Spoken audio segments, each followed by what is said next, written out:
I thought the worst possible thing you could do is walking being a bit of an arrogant so-and-so, as a boss's son. That ultimately was the biggest problem with that business model in its own entirety. You had to buy and trade well in order to be profitable. We very much disagreed on a lot of things and banged heads. And I actually went off doing other things for a year or so. We stripped back all the business that we didn't think was fit and right, and the veg business was the one that was hemorrhaging a lot of money. Sometimes it takes a failure like that and a situation like that to make a business. We recently put in a load of Leeds United furniture into the canteen, which can cause a little bit of tickle-tackle with some of the people in, because we've got some Sheffield United supporters. This is the Leeds Business Podcast, and I'm your host, Phil Fraser. This week, we speak to James Kempley, Managing Director of Troy Foods Salads Limited. James tells us about the stresses and strains of being fourth generation in a family firm, the perfect storm that forced part of the business into administration, and how automation makes such a huge difference in the profits of the business. The business surgery segment answers the question, when should a company consider bringing in external advisors or non-exec directors? Before we start, I have one simple request. Please hit the follow or subscribe button on the app that you're listening on. That's it. Thank you. Okay, so let's get into what is a really absorbing episode. On today's episode of the Leeds Business Podcast, I'm delighted to have James Kempley, Managing Director of Troy Foods Salads Limited. Hi, James. Hi, Phil. Now, before we start, quick question for you. Has the business ever taken private equity? No, it hasn't. Right. Okay. Well, the reason I ask is today's podcast is brought to you in association with Leeds-based YFM Equity Partners. YFM Equity Partners offer investments from £2 to £15 million, specifically to fast-growing businesses, as well as providing the resources and expertise needed to take your business to the next level. So if you're an entrepreneur with a vision for growth, whether you're expanding your market or scaling operations, YFM Equity Partners can help you turn your ambitions for your business into reality. Now, interestingly, one of the businesses they've already partnered with is Pan Intelligence, whose co-founder, Zandra Moore, was my guest on episode 23, where one of the things she actually discussed was her experiences in finding YFM as their equity partner. So if you're interested, give that a listen. But if you're looking for a partner with a team that believes in your potential, you can find out more at yfmep.com. That address is also at the top of the show notes below. And when you do contact YFM, make sure you tell them that Phil from Leeds Business Podcast sent you, because otherwise I won't get any credit. So, James, now, interestingly, you are the great-great-grandson of the founder of the business, is that right? Yeah, well, the great-grandson of the founder of the business originally, yeah. Great-grandson of the business. Yeah, so it's a long way down the chain. Yeah, so 1921, John F. Kempley Sr. set up a potato merchant, is that correct? Yeah, so we were potato merchants originally, yeah. Okay, so give us our listeners just a brief history lesson up to when you joined the business. Yeah, so originally it was a potato merchant, the business, which was my great-grandfather called John. And that was based in Horsforth, in Yorkshire. So that was where they started, and that was just trading potatoes at the time, because the potato market changed a lot. From people used to buy big sacks of potato, right, in 5-10 kilo sacks, and took them home and put them in the garage and used them and peeled them themselves. And then obviously supermarkets and convenience changed all that over the years, and so we followed in that journey. So from that, in the 1970s, when my father got involved heavily, more and more, we transformed into prepping potatoes. So we moved from the actual packing for the wholesalers to preparing it into diced and sliced potatoes for companies that would then make ready meals or soups or pies or pasties. And that sort of fell in line with convenience and supermarkets coming in, because really historically ready meals weren't a thing. It's a fairly new thing when you think about it. Over the past sort of 40 or 50 years, it's really come into fruition in the UK market, again related to convenience, changing families, etc. So we get into sort of 1970s prepping potatoes in a factory in Horsforth, in the centre of Horsforth, which is now actually flats of all things, but hey, so we started there was the next stage, and then moving into sort of 1980s 1990s, again this is sort of the time where my father took on the business totally himself, off his father. And that then went into, it was a company called Rainbow Quality Foods, who we then started supplying coleslaw, veg for coleslaw too. And then we bought their business out. So that was the next stage. So we started making coleslaw. So the factory would then, during the daytime, prepare vegetables. And then on the nighttime, it would make coleslaw, which you could never get away with now, Phil, to be honest. But things have changed over the years. And then as the business sort of grew a bit further with the rise of Lidl mainly as discounter, was our biggest customer back then, and we had to build a dedicated factory for the salad product. So we built a dedicated factory in Hunslet in Leeds for the making of coleslaw and salads. And then we moved our veg operation into a site on Royds Farm Road that was preparing vegetables. This is like in the early 2000s we're at now. And then I joined the business 12 years ago, and I've had a journey throughout that period of time. But I'll talk you through that later. Okay, there you go. So we've had a history lesson of the history of Troy Foods and Salads. So obviously it's a family business. What's that, third or fourth generation? You're fourth generation now, is that right? So fourth generation, yeah. You're fourth generation. Okay. So, and I'm always interested in this with people who work in family businesses. Was that always going to be the case? And was there a pressure on you to join the business? And what's the mindset of being somebody sort of in that situation where it's, the family business? Yeah, no, so it was the polar opposite, actually. So at school, my father always said I was never going to come into the business. I never want any of my children in the business, was the phrase we always used to hear as kids. And it's funny because you sort of within a family business and you grow up with it. So you already really know it. There's pictures of me all dotted around the factories and the offices here when I was walking through these factories as like a 10-year-old. So, when as I was growing up, I was sort of very much part of, because Dad would take us because he was proud of the place. So he would take us in and show us around. And not that I can remember these pictures, bear in mind, because it's before I could, I was very young. So no, there was no at all discussion of me coming into the business at all until I finished school, really. Okay. So what changed? Why? Was that your choice or your dad's choice? So I didn't want to go to university personally. I feel like too many people go to university and do degrees, come out and go what next? And I'd had enough of education. So at that time I was trading stocks and shares when I finished school, and I was doing it when I was at school when I was 16, 17. I was doing it then, and I carried on doing it when I finished school at 18 in that summer. And then sort of Dad and I were having a glass of wine one night, and so I was sort of at loose ends. I was doing that, but it was just, I didn't want to do that full time by myself. I wanted to do something. He just said, well, why don't you come in the business and see if you like it? And I can remember the conversation now from then. I can see it. And I remember Mum and Dad looking at each other and I've already just said that. I said, all right then. And that was that. So literally the next week, because bear in mind this, I'm 18 and finished school sort of in July, August time. I went into the veg business and went on the factory floor. Okay. And so that's where I started. So when you say factory floor, you actually on the factory floor doing whatever, peeling potatoes or manual. Literally peeling potatoes. Not it was done mechanically by big lines, but on the line picking off green bits or checking the quality of the product or learning how to drive a forklift, all those sorts of things. I had to learn so I spent maybe 18 months doing that. Thinking back. Okay. And to be honest, it was one of the best things. Now I look back, 30, I was 18, so I was very wet behind the ears at that point.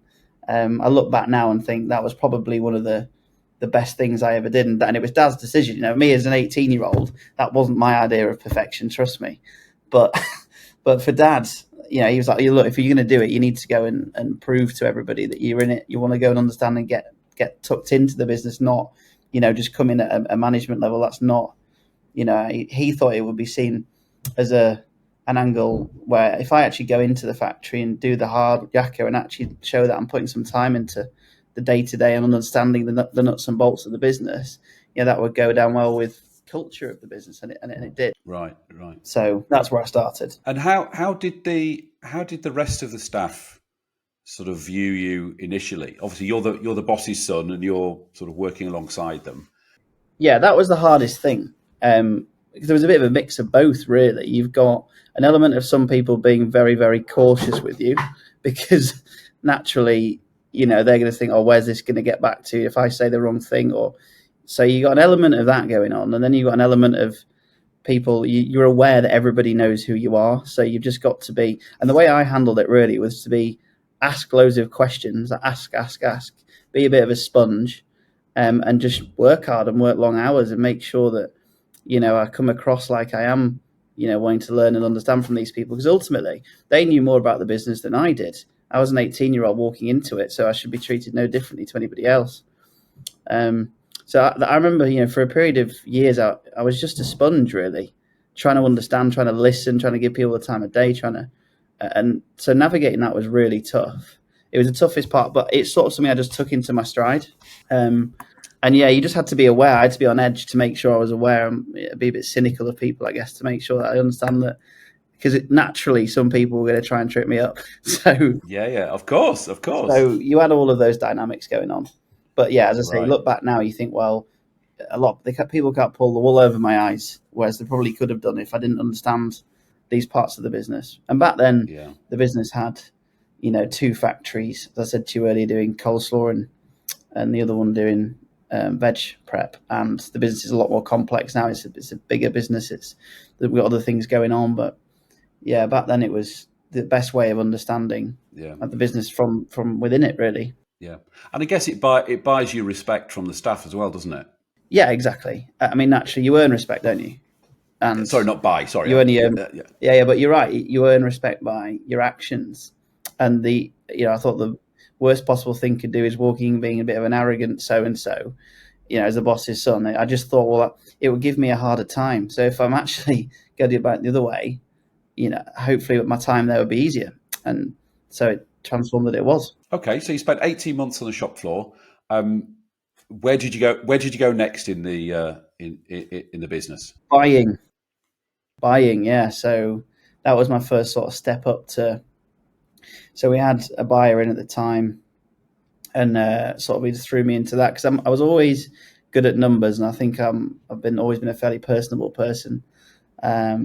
So buying was an area of the business which is so crucial, because once you understand the mechanics of how the factories work, well, the next thing is understand the ingredients that you're buying and what you're doing with them and what the market forces of them are, because then you understand your business again. It's just another arm of it. So I went into buying at that was 18 months in, and that was a very, very quick learning curve. That was a very, very tough year and a half, because in that year and a half, maybe a bit longer, maybe 2 years thinking about it, we had a really tough season on our biggest raw material, which was potatoes. So it was a baptism of fire of all baptism of fires.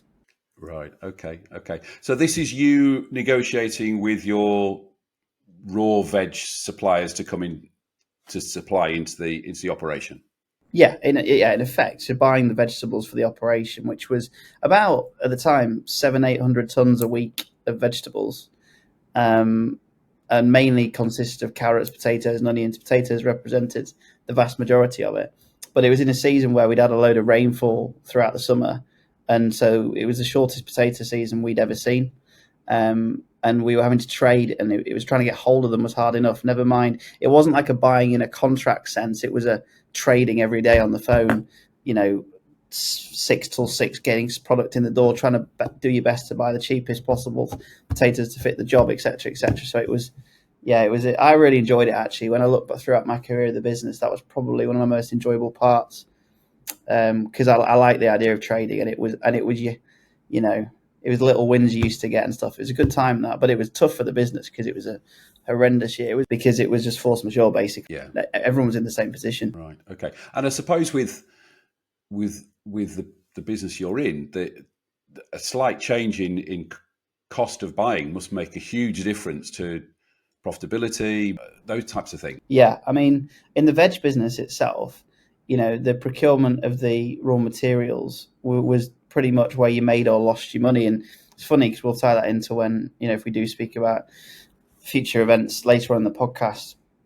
But But that ultimately was the biggest problem in that business model in its own entirety. You had to buy and trade well in order to be profitable, and if you didn't, you couldn't make it sustainably profitable. It's impossible. Right.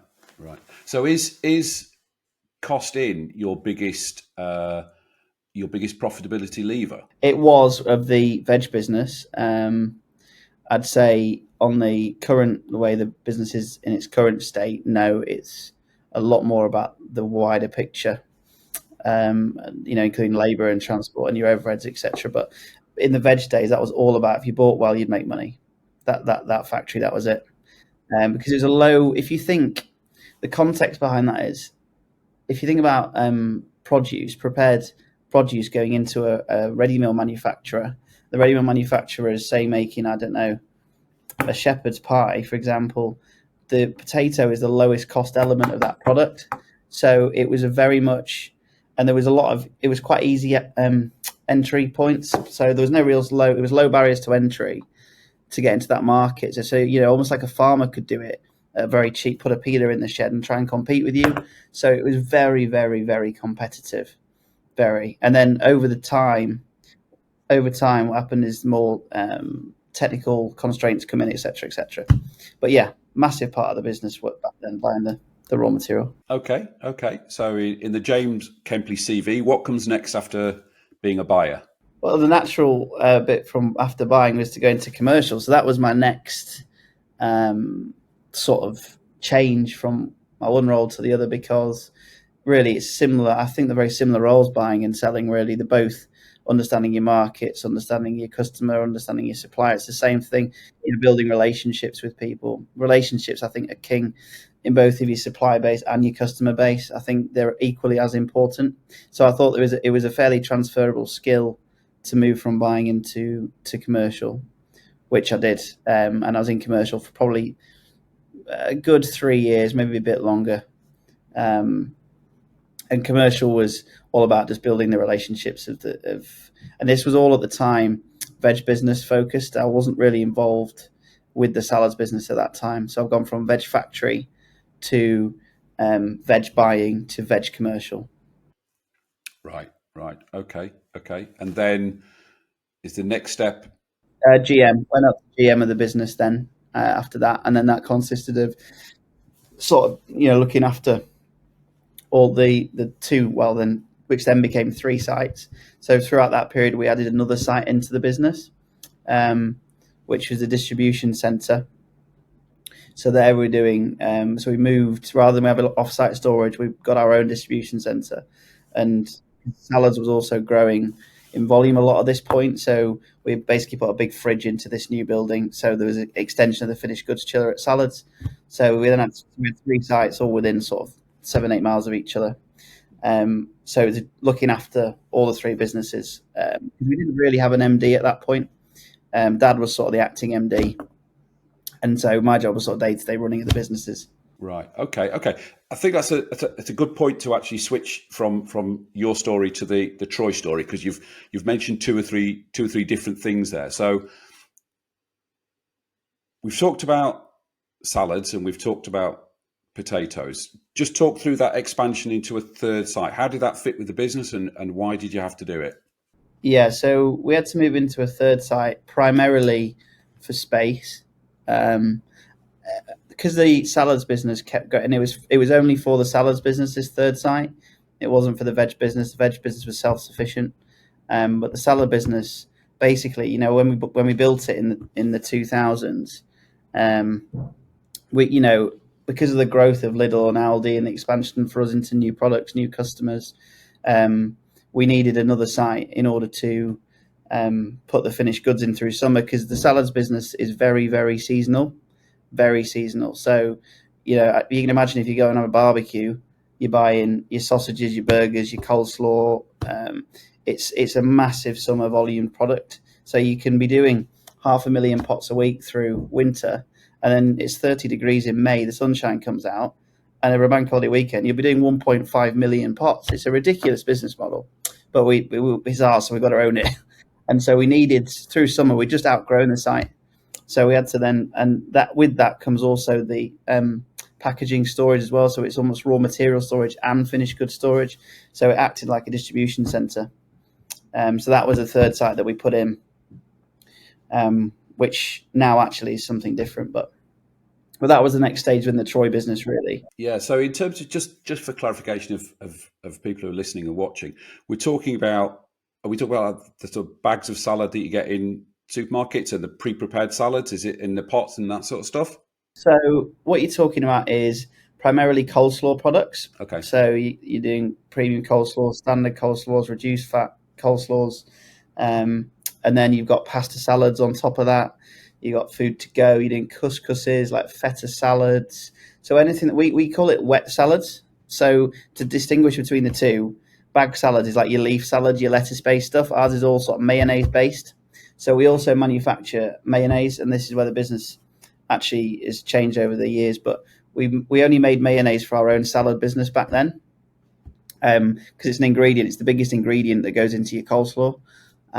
That's totally different nowadays, which I'll talk you through when we get to it. Okay. But yeah, so that then was the sort of change in our business and pasta. You see, the other thing is we went through coleslaw. Used to be in Lidl and Aldi like 2 or 3 SKUs of coleslaw on the supermarket shelf. When SKUs, I'm saying by product, so there'd be 2 or 3 products on shelf of coleslaw. You get your standard, your premium, and your reduced cal in one size, and that would be it. But as the Aldi and Lidl grew and we started to supply new customers, all of a sudden you've gone from doing 3 coleslaws to 35 coleslaws. And you can't, it's just the nature of the way supermarkets are. Because if you walk into Tesco, who's got the biggest market share, they've got a massive section, whereas Aldi and Lidl, until they've grown exponentially recently, they had only 2 or 3 products of anything. It's very simple supermarkets. That's not the case anymore. Again, for clarification, from my clarification and everybody else's clarification, in terms of customers, you've mentioned Aldi and Lidl. Is it mainly supermarkets? Who else do you supply? Do you supply restaurants, and you don't supply anything like that, do you? So yeah, we do. So we have retail, which consists of now it's Lidl, Morrison's, and Iceland's, and then we also supply some business to business products. So we supply the likes of Nando's, for example, Greg's, Bid Food, who would then supply to the restaurants. So they're like the middleman, they're the wholesaler. So we do a bit of business to business and retail. It's probably about 60-40 retail to business at the minute. But that's good for us because it's the risk of the business, the profile. We want to try and the other point to make here, especially when it comes to salads, is that through the summer months when you get the peak in salads, that's very much retail driven. The food service market, Nando's, for example, who we make coleslaw for, their orders are the same every single week. So you have more of a year-round profiling on your food service and food manufacturing customers, whereas retail is very, very focused the summer months.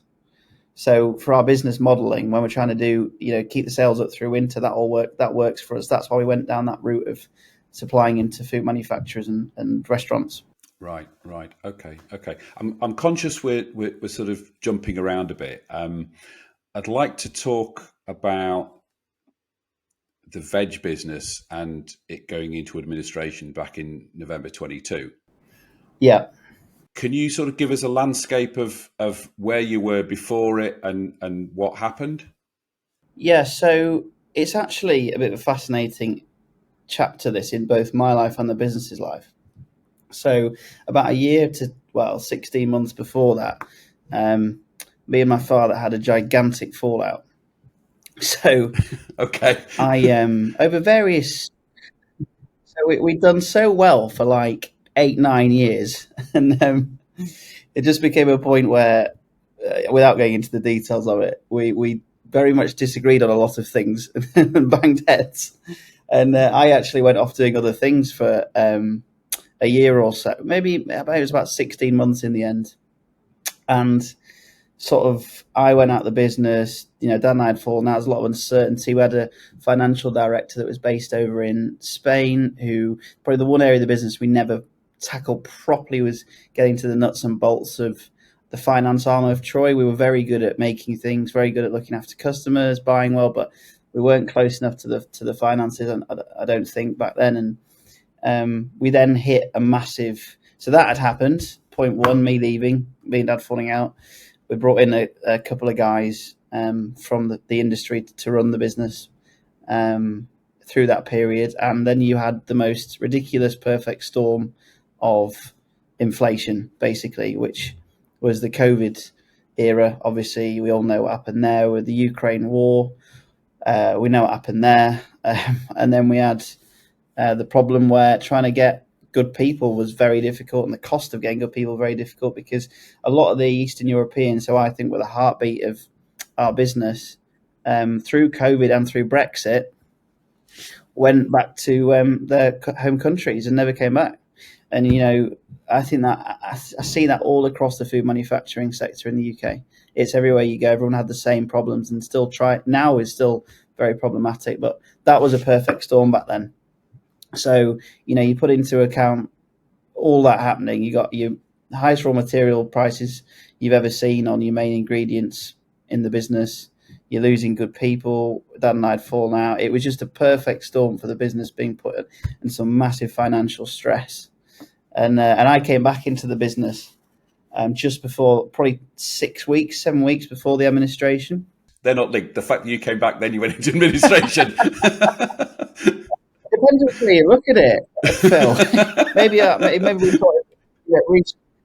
into restructure, or maybe I just pushed it over myself in 6 weeks. Who knows? I don't know. But no, joking aside, I came back into business, and it was at that point it was apparent that there was a lot wrong, and the guy who was running it at the time, and we had an interim FD here. The cash was running out. We were paying suppliers late. It was obvious the writing was on the wall. So at that point, and the whole business was ran as one as well. So even though you had two limited companies, everything was intertwined because of the nature of how the business had just grown up. So, it wasn't as straightforward as what you'd think. So it took, we had to look at the position, look at the business, speak to our stakeholders, work out, where we sit with our customers and our markets within our suppliers, and work out which bit of the business to save. Basically, it was almost like an operation. At one point, we could have lost both.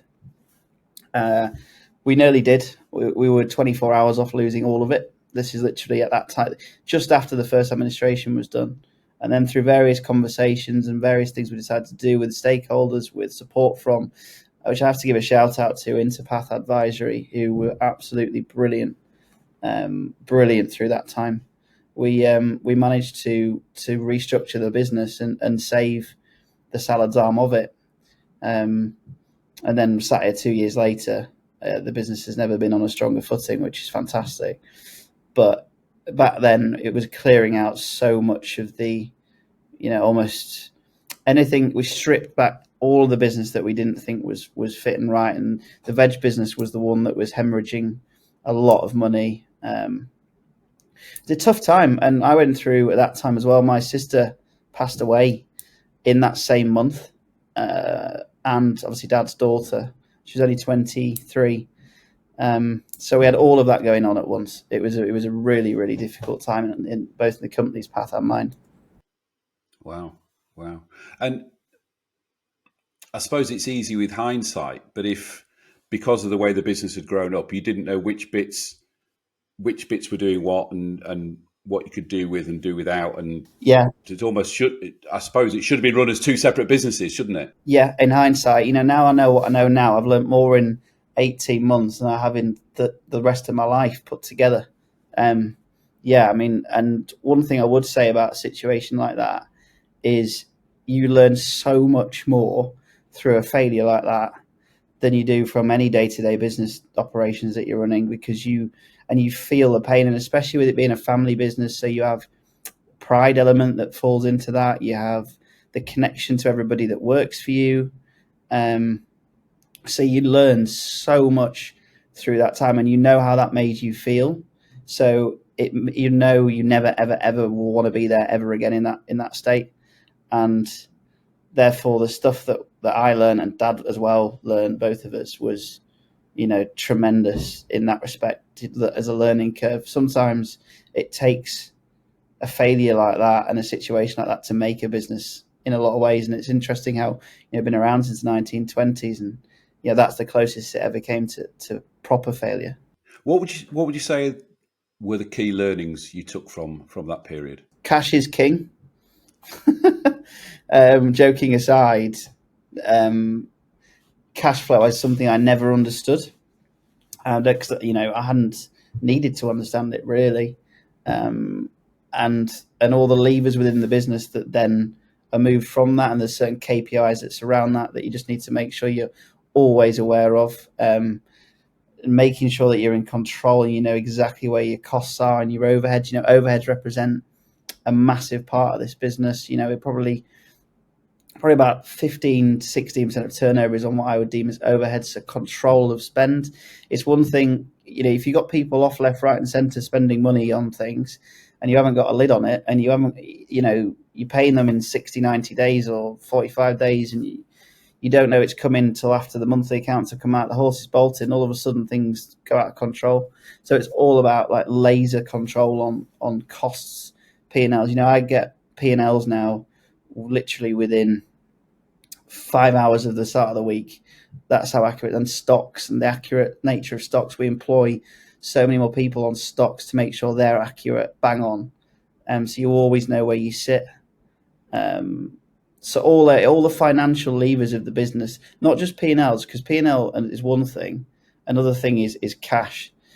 And you need both of them to be running in sync. And we never, we pay all our suppliers now in between 7 to 14 days.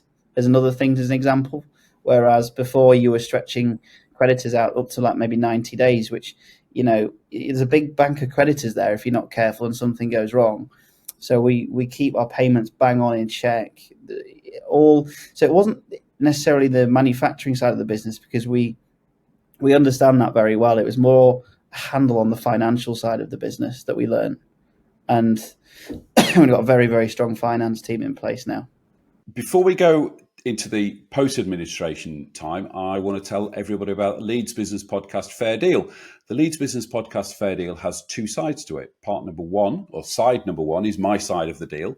My side of the deal is I bring you every week, free of charge, fantastic, inspirational and motivational guests like James. You, listener and viewer, have two parts to your side of the business. Part number one, recommend this podcast to one other person you feel will get benefit from it. And part number two, write us a review on the Apple Podcast app or at podchaser.com. That's the Leeds Business Podcast Fair Deal. Sound like a fair deal, James? I think so, Phil. I think so. There you go. James thinks it's a fair deal. He knows his potatoes. There you go. Right. So we've been through administration. Yeah. What happens next? Yeah. So next was we came out of it and basically spent. So one thing I didn't quite add into that point, which I did miss slightly for a bit of context, but we also invested in 21-22 around that same time of the inflation, because we committed to basically a 5-year deal with Lidl on manufacturing their own label mayonnaise products. Okay. So that also came into play in the same. There was an investment that we put in to the site that was the distribution centre. It's now a mayonnaise production facility. We invested about £5 million in a new factory to do that. So imagine you go to Lidl and you're buying their PET bottles and their glass jars of own label mayonnaise. We now do all of that out of here. And it's funny because it's not funny, but it is funny. We were behind when we got the factory built and ready, and then the Ukraine war hit, and where we were getting all our glass from was in Ukraine, and the glass factory got bombed. So you can imagine, and you couldn't even write it. This was all around the same time. So when we had to find a new glass supplier, which took about 8 months, but anyway, past the point. So now the business is basically two factories in Leeds, one, and they're within half a mile of each other in Hunslet. One's the same coleslaw factory doing, it's always done coleslaws, potato salads, pasta salads.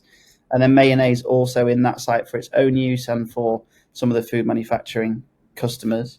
And then the new factory is doing own label mayonnaise for supermarkets just down the road.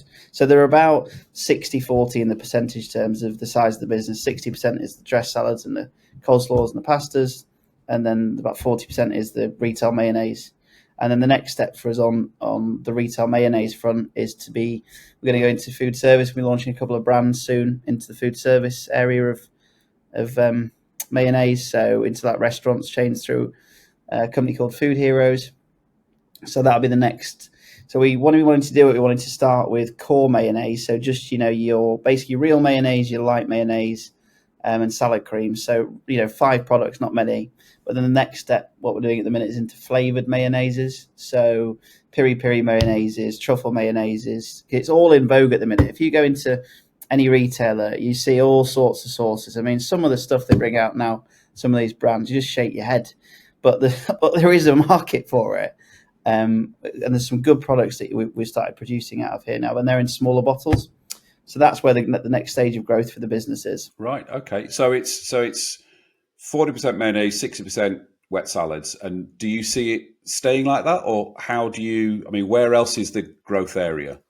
Yeah. So I think it will end up more 50-50, 60-40 in favor of mayonnaise / sauces over time. The next stage of investment for us is to put a cooking facility into this factory here doing the mayonnaise, which we're on with at the minute. It'll probably be commissioned in a year to 18 months' time, which will allow us to do like cooking sauces, hot sauces, ketchups, brown sauces, products like that. So it's just a natural progression. At the minute, everything that we make is cold fill for mayonnaise, but for some of the sauces you need to cook basically for the risk of the ingredients and to get the shelf life. So that's the next logical step for us, because if you're doing the bottles of ketchup, mayonnaise, and the flavoured mayonnaises, you might as well do bottles of brown sauce, ketchup, cooking sauces. And you've also seen a big change in shoppers going from brand to own label over the last 3 to 4 years. Because, if you go and buy a bottle of Hellmann's, it's £3.50. Our recipe for the Lidl own label mayonnaise is a match to Hellmann's. It's exactly the same. And you walk into Lidl and you buy it and it's 99 pence. So you get 3 bottles for the price of a bottle of Hellmann's, but it's exactly the same product.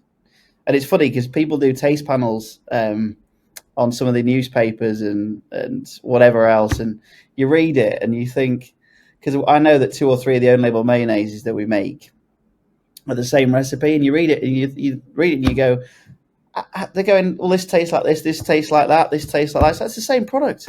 It's funny how brand can really get into your mindset of how things actually taste. Mm-hmm. Mm-hmm. It's mental. Just as you said that, do you get involved with packaging? Because obviously there's always this thing about Me Too packaging and own brand. Do they supply you the packaging, or do you create the packaging? We buy the packaging in from packaging suppliers. Right. Okay. In the UK. So glass was. So we've got 3 or 4 glass factories across Europe / one in China, and all the PET bottles come from the UK, from a company that's based in Leeds, actually. You fill the packaging with the product. You don't do anything else. Yeah, so we make the product itself. So we obviously making all the product on site in vessels and homogenizers, and then we're putting it through a packing process. And the thing is, what we did with this factory when we put the investment in was, it's very highly automated. It's very, very automated. We did that deliberately. When we put the investment in, it was to invest for the future, not to just sort of do it half-cocked. One thing we've always done as a business is if we're going to invest, we'll invest properly. And so this factory here, it takes 6 people to run it, start to finish. The minute the bottle goes in to the front of the line, no one touches that bottle till it comes off on an automatic palletizer. So you have a lot less impact of the labour problems, the risk of minimum wage going up every year, and the costs around that.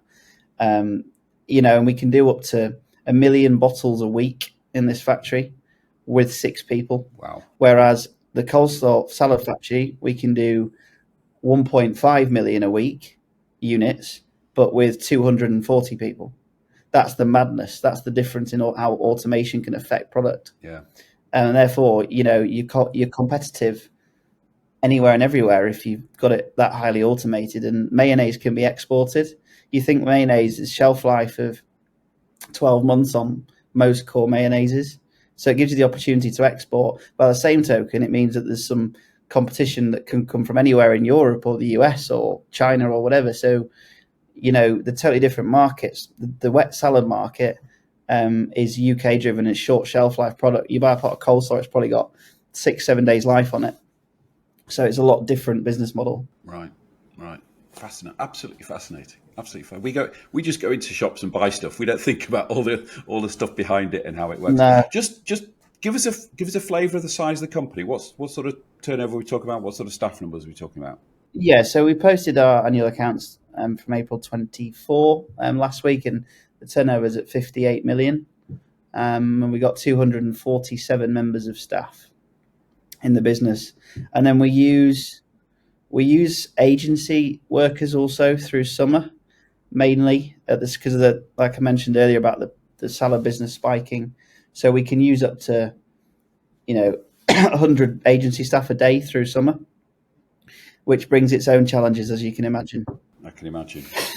I have to say, James, it's been absolutely fascinating. To continue the theme, and obviously you've touched on falling out with your father, and it'd be interesting to hear your. We can go into it as deep as you want, or not, as the case may be. I know you're on, Phil. You get two different sides. If you got him on, you'd have two different sides of the story. I'm sure he'd say one thing, and I'd say the polar opposite. Yeah, he'll say James turned up, and then 6 months later we went into administration. Pretty much. Yeah, but being serious, I know your how-to is going to be about sustaining family culture in a family business. So yeah. Take it away. Teach us how to sustain family culture. It's very difficult, and it's something I think that we do really well, because if you compete against different businesses in different marketplaces, you need to have something that there's different USPs to your business. And in what we do, all of our competition is really PLC or private equity backed. So as a family business doing what we do, it's quite unique in that respect. And trying to maintain, I try my level best to know the name of, every one members of our team. And we do, I'll go around the factory frequently and go and have a laugh with the people on the factory floor. Every single person that works here is part of that family DNA.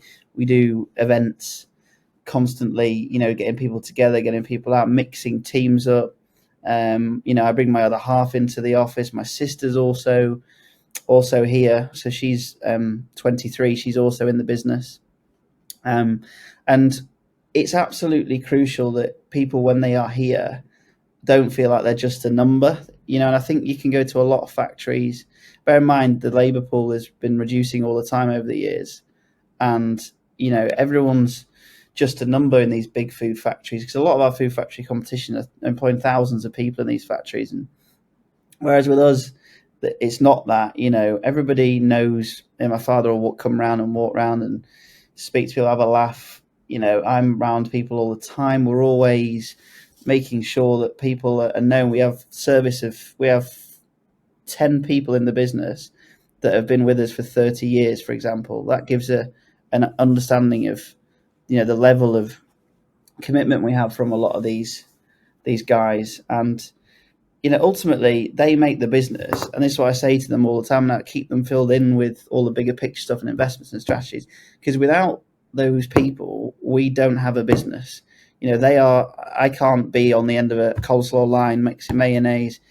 They are crucial to the business. We have employee engagement meetings once a month where they have an engagement team and they can bring to me, and I'll make sure I host it every month, that they can say, what do they want? What do they think? We're half the place is Leeds United supporters here. So, for example, we recently put in a load of Leeds United furniture into the canteen, which can cause a little bit of what's the word? Tickle tackle with some of the people in, because we've got some Sheffield United supporters and whatever. But it's just little things that you do, and it's very hard to explain it, because it's not something that you set out to do. It's just a value and the business, it's just how it is, and we can never lose. That's why we have never had private equity investment. We've never wanted to sell the business outside of the family, because it loses that. I know these people, they're like a lot of these people are my friends as well as business colleagues. That it runs deeper than that. There's people here that are working for my father when he was in his 30s, 40s. It's central to the DNA of our business. And, it's something I never, ever want to lose, because the minute we do that, we lost one of our biggest USPs against our competition. Brilliant. There you go. There's a recruitment advert for we're working for Troy Foods. As long as you support Leeds United, that is. Well, that's absolutely fine by me. Absolutely fine by me. Now, before we finish, there's a new segment to the show, which I've called the Business Surgery, and I've asked listeners, and you can send in your suggestions as well. But I've asked our listeners to send in business problems, which myself and whoever's the guest that week will give a quick potential solution to. I'll give my answer first, then James can give his suggestion. So this question came in from John Wright of StatsDrone, and he asked, when should a company consider bringing in external advisors or non-exec directors? James, I'll let you have a think about that first. From my point of view, I always feel that bringing in external advisors is important when you're going to the next stage, whatever that next stage might be. It might be a new market, it might be a new growth spurt, it might be something you're trying to do that you've never done before, it might be acquiring a competitor. But even on a day-to-day basis, and plug myself here, I'm a business sounding board, often when you are running your own business, it is lonely at the top. And you often need somebody to give that helicopter view, that look from the outside in. And that is hugely beneficial. I know it was beneficial for me when I was running my business. So I would say external advisors is when you're going to the next stage. In terms of non-exec directors, I think that's a different question. And it's a different size of business. James, do you have non-exec directors in your business? Yeah, so it's interesting. It's quite a topical question, actually. I mean, we pre-administration, pre-22, and when I left the business, at that point, there was some non-exec directors to put into the business at that time. And I can look back on it now and think, well, we didn't really get the value out of that at the time. And I don't think that was because the idea wasn't right. I think if you're going to do it and you want to put non-exec directors into the business, it's got to be off the back of a strategy point within your own business, not just because you think it's the done thing. I think a lot of businesses can go, oh, well, we've got to this size and scale, and we're a family, or we are an entrepreneur, and we've done this, and so we think, which is about the time we should bring in a non-exec director. I don't think it should be looked at it that way. It should be, if you've got a strategy and something that you're trying to achieve, your business has got a 3-year, 5-year strategy, and you're trying to do a certain thing, and you need some advice and some help from people to be able to, that maybe you've done that before, or have got contacts that know how to help you do that, or can help you deliver that strategy, then at that point, I think it makes total sense to bring in a non-exec director, because you haven't got necessarily the experience and the time to sit back and see from the wood from the trees to achieve that. So that would be my way of looking at it. If you're going to do it, it has to be because you're trying to deliver something. That person has to add value, rather than that person just sitting on your board, being paid a salary every month to tell you what you already know. Yeah. No, I agree with that. And I think one other thing as well, and you've just touched on that, I think one other thing, whenever you're bringing any external advisor in, whether it be a coach, a consultant, a mentor, a business sounding board like myself, is actually you need a clear target. Why have you brought this person in, and what is the aim of what they are, what you want them to try and do? Where do you want to add the value? And you're absolutely right with that, James. So if anybody else has any listeners or viewers have a business problem they want the business surgery to solve, drop me an email, phil@leedsbusinesspodcast.com. You'll get a shout out, and hopefully you'll get a solution to your problem. That's the business surgery. So before we finish, James, two questions for you, really. First is, we ask all our guests to give a shout out to another Leeds business. So who's your shout out for? Yeah, so I mentioned them earlier. Interpath Advisory would be the company I'd like just to shout out. If anyone has any wants some financial advice in terms of for their business, or just some support in terms of any sort of side of the financial structure of what they're trying to do, whether that be go down an M&A route, whether it's restructuring of their own business, whatever side, commercial finance, any side of Interpath, because we dealt with it pretty much every side of them over a good year and a bit. They've been supporting us ever since that. Actually, they still do. They've been absolutely fantastic. The knowledge and experience in that team has been such a help to us. So anyone that's thinking of needing some sort of advice from a commercial firm in Leeds, Interpath are brilliant. That's fantastic. There will be a link to Interpath in the show notes as well. So, final question, James. I know we touched on this sort of pre-recording. What's the future plan for the business? Yeah, so the future plan for Troy is to, we've got a 5-year strategy at the minute to invest in automation at the salads factory to be able to, again, the biggest risks to the business coming is shortage of labour and the cost of labour and trying to maintain, the supermarkets are fighting each other very hard for share, and they will continue to do so whilst Aldi and Lidl carry on expanding. So we need to make sure we're as competitive as possible on any product that we manufacture. So robotics is heavily featured in our strategy for the next 5 years, and then investment behind, as I was talking about earlier, into the sauces, the ketchups, the flavoured mayonnaises of the world, and to continue to focus on own label. We're not, we've talked about, do we go into branded? Because obviously branded can add some value to the business, and when you look at it, we don't want to be all things to all men, and so our focus is really to be the best UK manufacturer in the UK of mayonnaises and salads for the own label market. And we're going to work tirelessly. We're also putting some investment behind people as the business has got bigger. I'm now investing behind an operations director, a technical controller, and a commercial director who's already started. The other two are in progress at the minute, to give us a management board that will help add some experience and some, be able to deliver the growth trajectory that we want to go on. Whereas at the minute we're a fairly small management team, I wanted to bring in an extra level of expertise. So investing behind people ahead of the curve in order to deliver our strategy to get up to 85 million in the next 3 to 5 years. Sounds fascinating, sounds exciting, and from what you've done so far, keeping me busy, Phil. It's keeping me busy. Absolutely, keeping you busy. James, it's been absolutely fascinating. Thank you very much indeed. Thank you for your time. Thanks for listening to this episode. I hope you found it interesting, inspiring, and of use. To make sure you don't miss out on any future episodes, please subscribe to the show. Go on, do it now. Do it now before you go off and do something else. Thank you. Much appreciated. Oh, and don't forget our fair deal. See you next week.